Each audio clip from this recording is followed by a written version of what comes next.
Hello बच्चों, कैसे हो आप सभी लोग। आशा करता हूँ कि आप सभी लोग बहुत ही अच्छे होंगे। तो क्लास 12 फिजिक्स का चमत्कार देखने के लिए आप लोग उपस्थित हो जाइए। तो कुछ ऐसे सवाल ये हैं जो कि बोर्ड एग्जाम में प्रत्येक वर्ष पूछे जाते हैं। इन प्रश्नों के बिना बोर्ड एग्जाम में पेपर बनता ही नहीं है। और पेपर बनेगा ही जब तक किरचॉफ का नियम पर एक सवाल और किरचॉफ का नियम ये दो चीज़ नहीं पूछा जाएगा, तब तक पेपर ही नहीं बनेगा। उसमें पेपर में आपका किरचॉफ के नियम और उस पर एक न्यूमेरिकल्स जरूर पूछा जाएगा, या फिर व्हाइट-स्टोन सेतु का सिद्धांत क्या होता है और उस पर एक न्यूमेरिकल अवश्य पूछा जाएगा। तो इस प्रकार के वीडियो को आप लोग ज़्यादा से ज़्यादा देखिए, चैनल को सब्सक्राइब कीजिए। अगर इससे और अधिक न्यूमेरिकल्स या अच्छे अच्छे वीडियोस आपको चाहिए तो देखिए, दो सवाल मैंने नोट कर दिया है। ये सवाल पिछले वर्ष भी आ चुका है, हो सकता है इसी टाइप का सवाल फिर भी इस वर्ष पूछा जाए। तो आप लोग बहुत ही ध्यानपूर्वक इस सवाल को देखिए। इन दोनों सवालों को मैं अभी सिंपल वे में हल करता हूँ और एक तरीका बताता हूँ कि आप ऐसे सवालों को किस प्रकार से हल करेंगे। बच्चे होते क्या है कि इस सवाल को देखते ही डर जाते हैं कि किरचॉफ के नियम पर कैसे हम इस सवाल को लगा पाएंगे। हिम्मत ना हारिए, आप अपने अंदर धैर्य रखिए, विश्वास रखिए। विश्वास से बड़ी शक्ति कुछ भी नहीं होती है। वहाँ पे बोर्ड एग्जाम में आप बैठोगे तो वहाँ सिर्फ आपका क्या, आपका स्वयं का सेल्फ कॉन्फिडेंस ही आपकी मदद करेगा। बाकी कोई टीचर वहाँ मदद करने के लिए आपके नहीं आएंगे। तो आप लोग सबसे पहले इन सवालों को ध्यानपूर्वक देखिए, फिर इन सवालों को मैं आपको एक एक पॉइंट करके समझाता हूँ। सबसे पहले इस सवाल को मैं समझाता हूँ जो कि व्हाइट-स्टोन सेतु पर आधारित है। किस पर आधारित है? व्हाइट-स्टोन सेतु पर। इस परिपथ में हमको धारा पता करना है। धारा हम कैसे पता करेंगे, आप लोग ध्यान से देखिए। देखिए यहाँ पे क्या है, एक चतुर्भुज बना हुआ है। हमने इससे पहले व्हाइट-स्टोन सेतु का प्रूफ संतुलन की अवस्था में P/Q बराबर R/S के बारे में बता दिया था। आशा भी है कि वो पिछला टॉपिक आपको समझ में आ भी गया होगा। अगर नहीं आया हो तो पुनः इसे आप प्लेलिस्ट में जाके आप एक बार व्हाइट-स्टोन सेतु का टॉपिक को देख लें, फिर इस टॉपिक को समझने का प्रयास करें। देखिए यहाँ पे सेल लगा हुआ है, एक सेल लगा हुआ है और एक व्हाइट-स्टोन सेतु की रचना बनी हुई है। इसमें 4 प्रतिरोध हैं। इस चतुर्भुज में 4 प्रतिरोध हैं, एक 20 ओम का, 16 ओम का, 5 ओम का, 4 ओम का। बीच में 5 ओम का एक प्रतिरोध लगा है। हमें यह जानना है कि क्या ये सेतु संतुलन की अवस्था में है अथवा नहीं है। जब तक आपका सेतु संतुलन की अवस्था में नहीं होता है तब तक क्या होता है, इसमें विधारा प्रवाहित होगी। अगर आपका सेतु संतुलन की अवस्था में है तो विकर्ण बीडी में जो धारा प्रवाहित होती है वो नहीं प्रवाहित होगी। अगर आपका सेतु संतुलन की अवस्था में है तो अदरवाइज धारा प्रवाहित होगी। हमने एक सेल से एक धारा लिया, जितना धारा जहां से लोगे उस धारा को उतना ही ईमानदारी के साथ वापस नहीं किया तो फिर दिक्कत आ जाएगी। यहां से हमने आई धारा लिया, क्या लिया हमने, आई धारा लिया। आई धारा यहां पे पहुंची, ये धारा 2 भागों में बट गई। किस किस में बट गई? I1 धारा 20 ओम के प्रतिरोध में, I2 धारा 5 ओम के प्रतिरोध में। लेकिन जो धारा आपकी 20 ओम के प्रतिरोध में वही वो B पॉइंट पर भी तो जाएगा, और B पॉइंट आपका एक संधि है।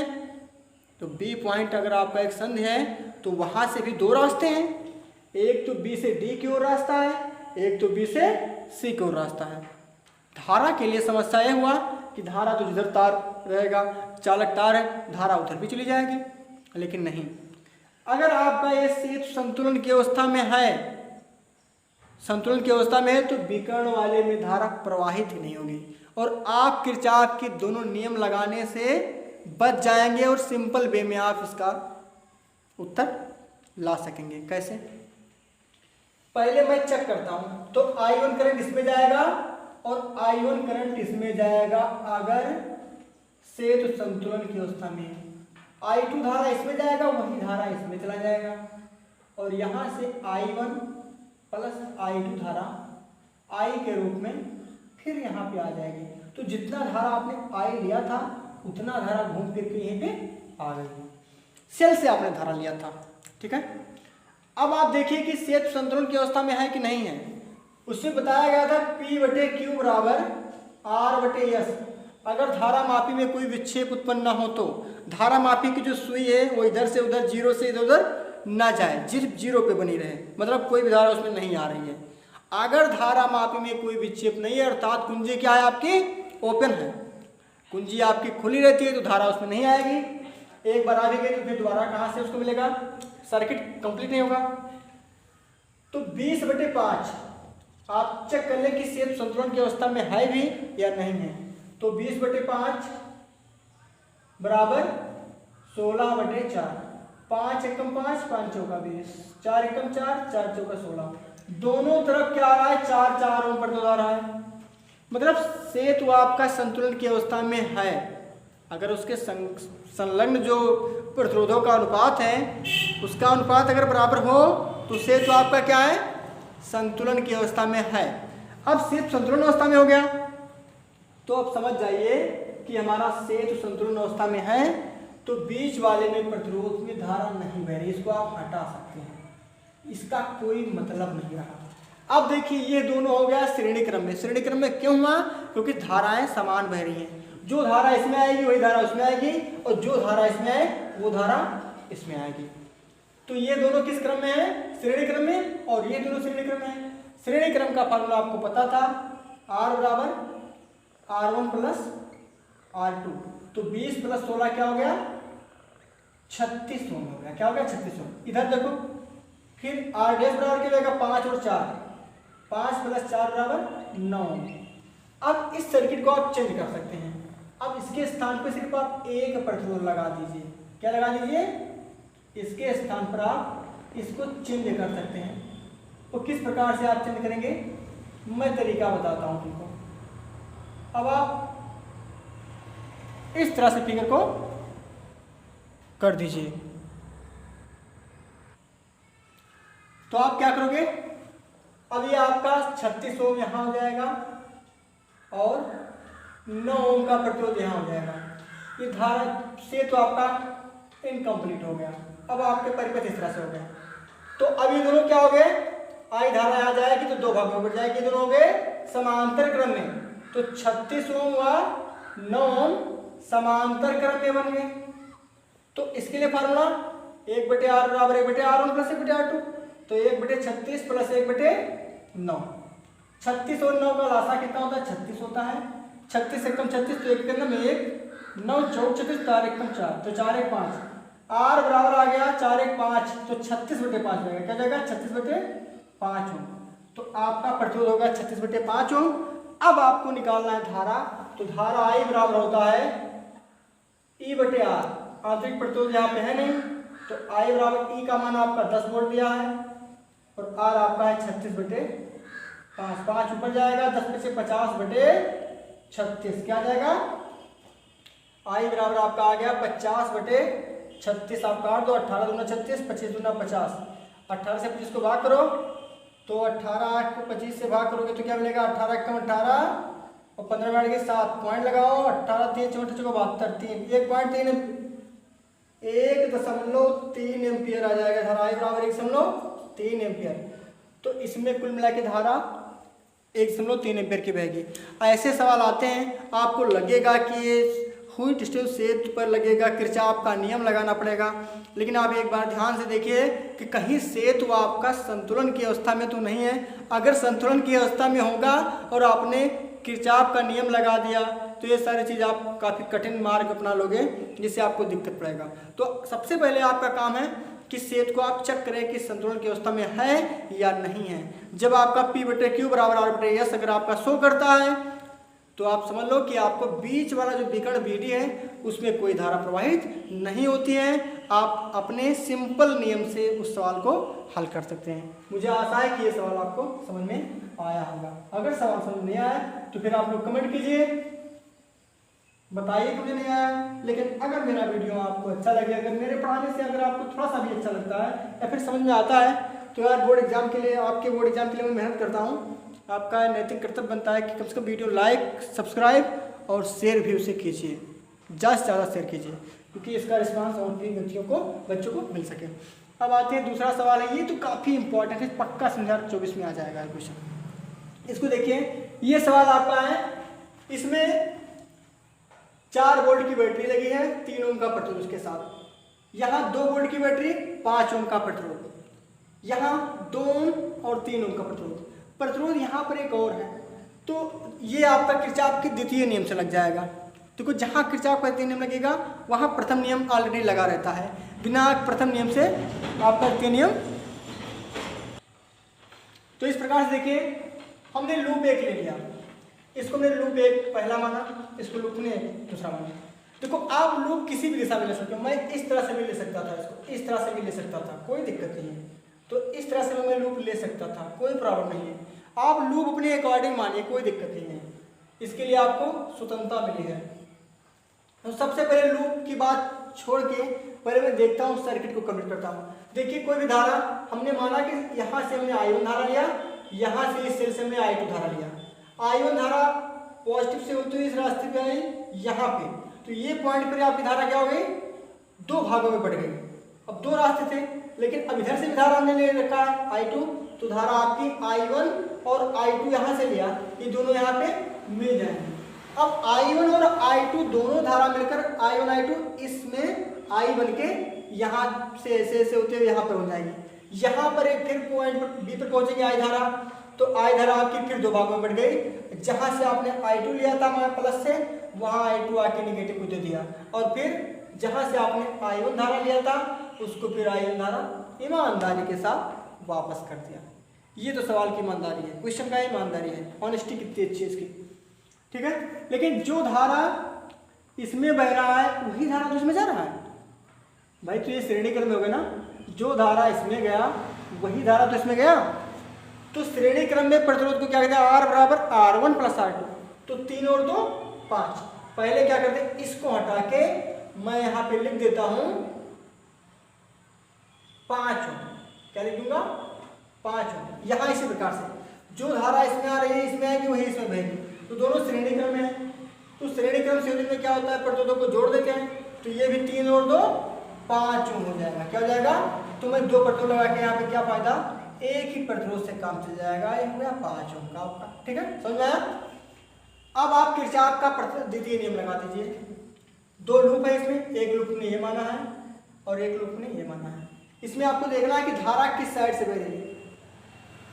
धारा आपकी यहाँ से आपने धारा लिया, कहाँ से आपने धारा लिया, धारा आपने लिया है यहाँ से, इस तरह से धारा ऐसे आ रही है, ये आपने लूप चूज किया है और धारा इधर से ऐसे आ रही है, तो जिस तरफ धारा बह रही है उधर ही आपने लूप ले रखा है, ठीक है। तो हम बात करते हैं बंद पास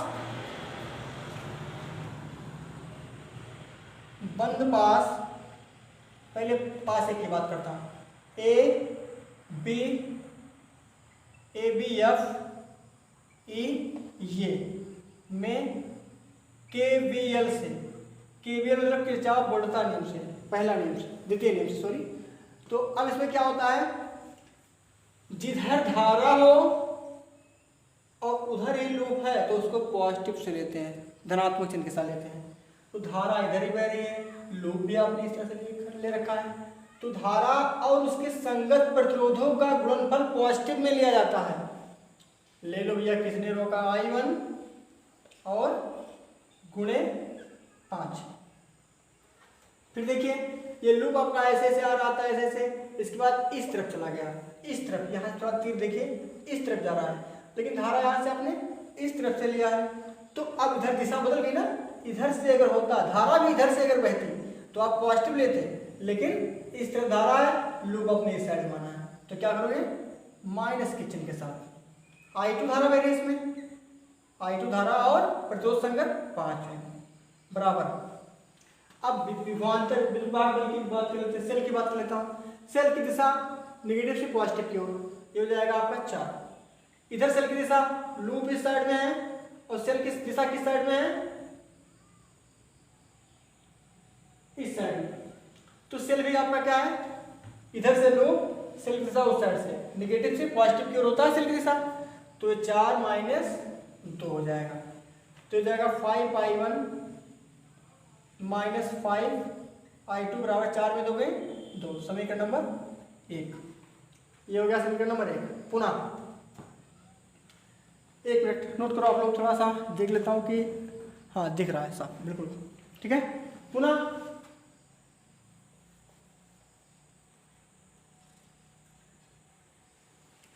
आप पहले इसमें 5 कॉमन ले लेता हूँ। 5 कॉमन लिया हो गया i1 माइनस i2 बराबर 2। यहाँ से 5 को उधर भेज दो तो ये जाएगा i1 माइनस i2 बराबर 2/5। इसको समीकरण मान, ठीक है, समीकरण 1 हो गया। पुनः बंद पास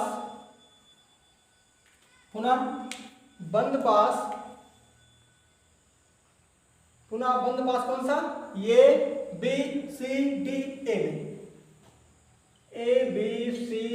ए में केबीएल से, केबीएल मतलब किरचॉफ बढ़ता नियम से।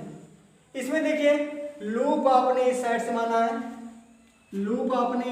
माना है, और धारा भी तो इधर से ही आ रही है, और इधर जिस तरफ लूप आपका जा रहा है उधर ही धारा बह रही है। जिधर लूप है उधर दोनों में, ऊपर भी नीचे भी, धारा इधर से आ रही है, लूप भी आपका इधर से आ रहा है, धारा इधर जा रही है तो लूप भी आपका इधर जा रहा है। मतलब धारा और लूप सेम डायरेक्शन पॉजिटिव चिन्ह के साथ ऐड कर लेंगे, सिंपल सी बात।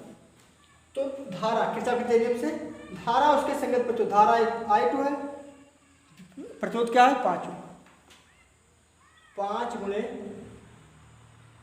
i2 और प्लस करेंगे इसको क्या करेंगे, प्लस करेंगे 5। इसमें क्या है धारा, यहाँ पे 5 ओम का प्रतिरोध और यहाँ प्रतिरोध क्या है 5 ओम का। इसमें धारा क्या बह रही है i1 प्लस i2, 5 और i1 प्लस i2। इसमें विद्युत वाहक बल क्या है, सेल क्या है, सेल सिर्फ एक ही है 2 वोल्ट का, बराबर 2 न्यूटन। तो 5i2 प्लस इसको गुणा कर दो, 5i1 प्लस 5i2 बराबर 2। 5i2 हो गया 10i2 प्लस 5i1 बराबर 2। 5 कॉमन ले लो तो गया 5i2 प्लस i1 बराबर 2। 5 को भेज दो तो 5i2 प्लस i1 बराबर 2/5, समीकरण नंबर 2, ठीक है। ये हो गया आपका दूसरा समीकरण। यहां एक काम करते हैं, समीकरण को हम 1 और 2 को जोड़ देते हैं, लेकिन एक काम करते हैं पहले हम, या फिर ऐसे करते हैं i1 का वैल्यू यहाँ से निकाल लेता हूँ, i1 को यहाँ पे रोको और 5i2 को उस साइड में दो, तो जाएगा 2/5 माइनस 5i2, समीकरण नंबर 3। ये वैल्यू उठा के समीकरण 1 में रख दो, समीकरण 3 का मान 1 में रख दो। आप लोग पहले इसको नोट कर लें, नोट हो गया, मिटा दे।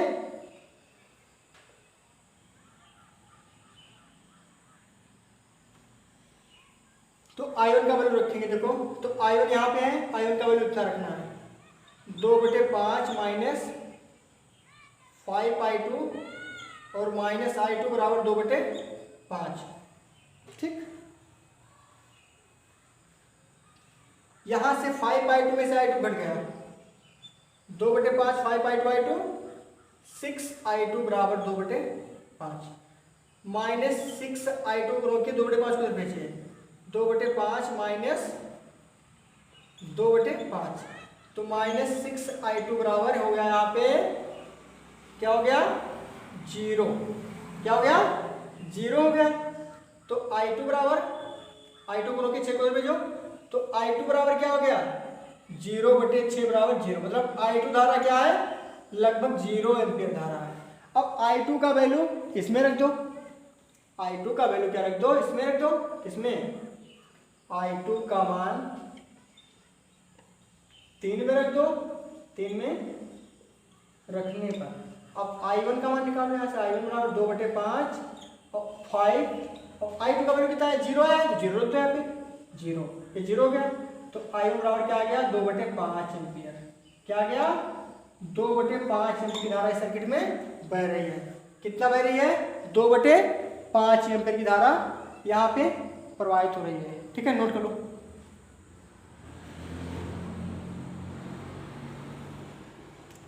ठीक है, तो इस प्रकार से बहुत ही महत्वपूर्ण सवाल आज कंप्लीट हुआ, जो कि आपके एग्जाम में गारंटी के साथ कहता हूँ आ जाएगा। ऐसे क्वेश्चन आपका दे देगा, 5 नंबर में दे देगा। अगर किरचॉफ का नियम नहीं आया तो ये सवाल जरूर आएगा, विश्वास मानिए। ये 2024 में यही सवाल या तो फिर इसके जैसा एक सवाल आ जाएगा, चाहे इससे पहले जो हमने सवाल बताया था होठ से सेतु के ऊपर आधारित था, उस तरह का भी सवाल आ जाएगा। पिछले वर्ष जो है एक मेरठ में का पेपर हमने देखा था, उसमें एक इस प्रकार का सवाल आया था। तो अगर मेरा वीडियो आपको अच्छा लगे तो प्लीज़ वीडियो को लाइक कीजिए, सब्सक्राइब कीजिए चैनल पर अगर पहली बार है तो, और साथ साथ शेयर भी कीजिए। Thanks for watching my video. Best of luck to all of you.